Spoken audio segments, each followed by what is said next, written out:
Надпись на заднем стекле этого автомобиля, припаркованного у мэрии Тбилиси, гласит «Из-за загрязнения воздуха в Грузии». Это ответ на вопрос, почему уже несколько дней зеленые активисты отказываются принимать пищу. Противники вырубки деревьев голодают прямо у входа в мэрию.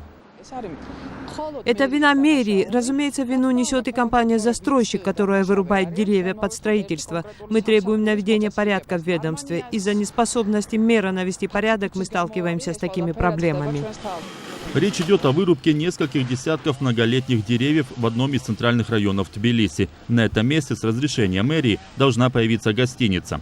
Было обещано, что застройщики вырубят только больные деревья, но, как выяснили экологи, большинство уничтоженных стволов были здоровыми.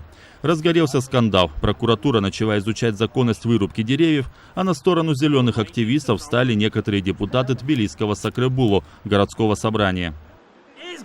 Вот это вы называете засохшими деревьями? Свое возмущение депутат адресовал главе городской службы экологии и озеленения Нино Сулханишвили. Зеленые активисты, в свою очередь, потребовали ее отставки. Сулханишвили же утверждает, что разрешение на вырубку было выдано на основании экспертного заключения.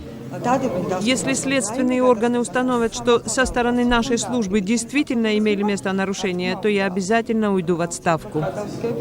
Ситуацию взялся урегулировать сам мэр Давид Нормания, который, возможно, и хотел как лучше, но получилось как всегда.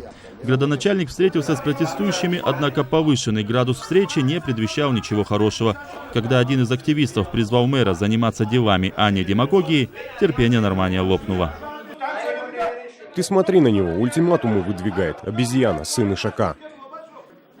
Выражение «обезьяна, сын Ишака» – этакое устойчивое словосочетание, которое, надо отметить, не носит откровенно оскорбительного характера. Обычно так грузинские отцы или деды журят своих сыновей или внуков. Но поскольку мэр Нормания не является зеленому активисту ни отцом, ни дедом, то его слова были восприняты как оскорбление и дурной тон.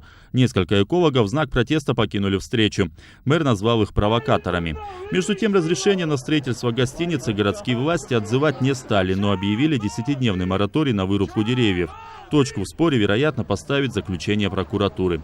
Тем не менее, зеленые продолжают голодовку, а на их акции протеста, состоявшейся сразу после встречи с мэром, прозвучали требования и его отставки. Звиат Мчедлишвили специально для настоящего времени, Грузия, Тбилиси.